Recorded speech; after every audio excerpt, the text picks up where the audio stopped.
आगे बढ़ते हैं और कॉर्पोरेट चैट की तरफ रुख करते हैं। हमारे साथ कॉर्पोरेट चैट में एक कंपनी ग्लोबल हेल्थ के सीएमडी आज जुड़े हैं। कंपनी के पॉजिटिव एक्सपेंशन प्लान्स क्या हैं, ग्रोथ को लेकर ट्रिगर्स क्या हैं, इससे कंपनी के मैनेजमेंट पर बातचीत करते हैं। हमारे साथ ग्लोबल हेल्थ के सीएमडी डॉक्टर नरेश त्रेहान इस वक्त जुड़ गए हैं। मिस्टर त्रेहान, अब बहुत स्वागत है आपका ईटी नाउ स्वदेश पर। अपना समय देने के लिए आपका शुक्रिया।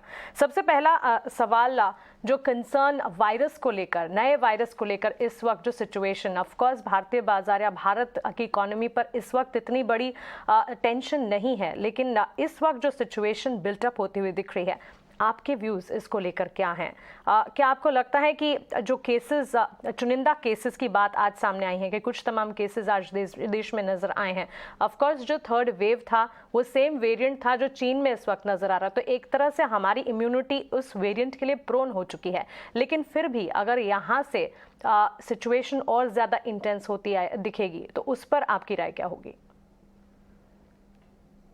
देखो, इंडिया के लिए चिंता की बात तो है, मतलब इन द सेंस के हमें अलर्ट रहना है बिल्कुल, क्योंकि जिस तरीके से ये वायरस चाइना में फैला है और जिस भयंकर तरीके से फैला, ये लोगों को तकलीफ हो रही है, उसका हमें बहुत केयरफुली देखना है, सतर्क रहना चाहिए हमें। जैसे गवर्नमेंट ने अनाउंस भी किया है कि एक तो अगर जो केस पाए जाते हैं इंडिया में, तो उनकी जो जीनोमिक सीक्वेंसिंग करनी है, जिससे पता लग जाए कि ये वायरस का कैरेक्टर क्या है और इसकी जो एक्सपीरियंस हो रहा है कि कितना वायरुलेंट है ये।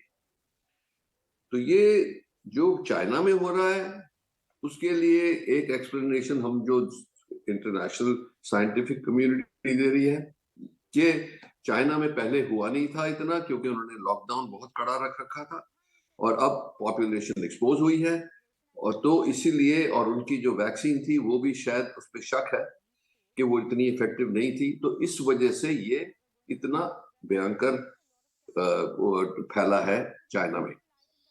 अब ये और कंट्रीज में भी पाया गया है, पर और कंट्रीज में इतनी जो विरुलेंस के साथ अभी रिपोर्टिंग कोई ज्यादा आई नहीं है। इनफैक्ट मैं यूएस में बात भी कर रहा था, वहां भी केसेस पाए गए कि उनका कहना है कि हमारे को हैं केसेस आ रहे हैं, पर वो फिर भी इतने सीरियस नहीं है, उनको हम ओपीडी में ही यूजुअली ट्रीट कर रहे हैं, तो आईसीयूज में एडमिशंस नहीं है। तो इसलिए इससे इंडिया को क्या लेसन लेना है, हमारे को तीन चीजों का ध्यान रखना है। एक चीज ये है कि हाँ, हमारी जो वैक्सीनेशन ड्राइव थी बहुत सक्सेसफुल रही। दूसरा, बहुत सारे लोगों को ये वायरस का इन्फेक्शन हुआ है, तो अगर जो आप हम दोनों की इम्यूनिटी को कंबाइन करेंगे तो काफी इम्यूनिटी बन जाती है। नंबर 3 ये है कि हमें अर्ली वार्निंग मिल रही है। हमें पता लग रहा है कि अगर जो कोई साइन दिखता है तो हमें रिएक्ट करना है, हमारे को कैलिब्रेटेड, जिसको कहते हैं, जो थ्रेट के हिसाब से हमें इमीडिएटली रिस्पॉन्ड करना है। और इसके अंदर राइट, बिल्कुल। डॉक्टर त्रेहान, आपने इनफैक्ट ये बातें बोल के थोड़ा सा कॉन्फिडेंस तो दिया है, क्योंकि आप मेडिकल फ्रेटर्निटी को रिप्रेजेंट करते हैं, और जब क्योंकि एज अ ग्लोबल हेल्थ के सीएमडी वो एक पोजीशनिंग तो है ही, लेकिन एट द सेम टाइम जब एक डॉक्टर आकर ये बोलते हैं, और वो भी एक सेलिब्रेटेड डॉक्टर, तो जाहिर तौर पर कॉन्फिडेंस मिलता है। लेकिन फिर भी हमारे अस्पताल कितना प्रिपेयर्ड है? अगर गॉड फॉरबिड अगर कोई अनहोनी होती है, केसेस बढ़ते हैं, तो क्या इंडिया की मेडिकल सिचुएशन इतनी स्ट्रांग होगी? तो देखो, एक सही बात है कि जो मेजर हॉस्पिटल्स ने अपनी सप्लीमेंट ऑक्सीजन का इंतजाम किया हुआ है, अगर जो कभी ऐसी जरूरत पड़ेगी, बहुत सारे ऑक्सीजन मैन्युफैक्चरिंग यूनिट्स लग चुके हैं।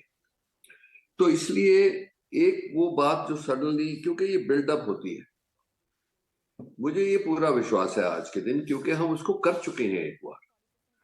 और आप ये देखेंगे कि हमारी नॉर्मल मेडिकल ऑक्सीजन की जरूरत जो है एक साल में कोई 2200 टन होती थी, वो 10,000 टन से भी ऊपर चली गई कोविड डेल्टा वेव के बीच में। तो एक तो मैं ये उम्मीद कर रहा हूं कि हम अपने आप को जो मेजर्स लेंगे, अपने आप को बचाएंगे कि वो स्थिति कभी आई नहीं। और दूसरी तरफ हमारी तैयारी काफी एक्सटेंसिव है, क्योंकि खास करके छोटे छोटे हॉस्पिटल्स में जिनमें ऑक्सीजन की सप्लाई का प्रॉब्लम था, उनको भी यूनिट्स लगाने के लिए कहा गया है और काफी हद तक लग भी चुके हैं। सो आई थिंक द डिमांड जो मिसमैच था, उसका ऐसा होना थोड़ा मुश्किल लगता है अब, तो इसलिए उम्मीद रखता हूं कि वो स्थिति नहीं आएगी।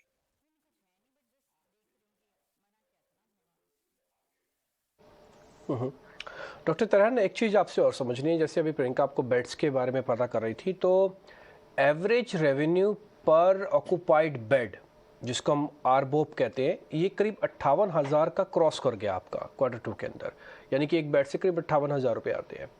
ये Q3 में इसकी गाइडेंस दे सकते हैं सर आप? देखो, आपका ये क्वेश्चन पूछना तो सही है, पर एक बात है कि हम इस पे डेली कोई कंसंट्रेट नहीं करते।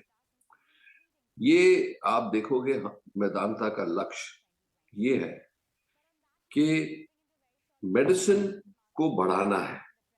अब आप देखोगे कि कुछ दिनों पहले भी जो सब दुनिया के मतलब हिंदुस्तान के मोस्ट रिस्पेक्टेड डॉक्टर ने भी ज्वाइन किया। तो ये बातें हैं कि हमारा लक्ष्य है कि मेडिसिन को बढ़ाते जाओ, और जो कुछ है फाइनेंशियल अपने आप ठीक हो जाते हैं। ये कभी नहीं करना चाहिए कि दिमाग में ऐसी कॉर्पोरेट आ जाए कि भाई पैसा की तरफ से किसी तरह कैसे पकड़े, वो नहीं करना है कभी भी, क्योंकि ये धर्म का काम है। मेडिसिन एक ह्यूमन बीइंग के रिलेटेड है, और वो ह्यूमन बीइंग जो मुश्किल में है, तो एक हमें हर वक्त मेडिसिन का ध्यान रखना कि कभी किसी का एडवांटेज नहीं लेना है। हाँ, कॉस्ट है, जो जायज कॉस्ट है, और जो मार्जिन आपके होने चाहिए वो जरूर होने चाहिए।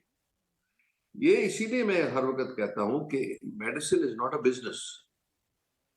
अगर जो आपने बोलना ही है कि बिजनेस है, तो it is a business with a soul.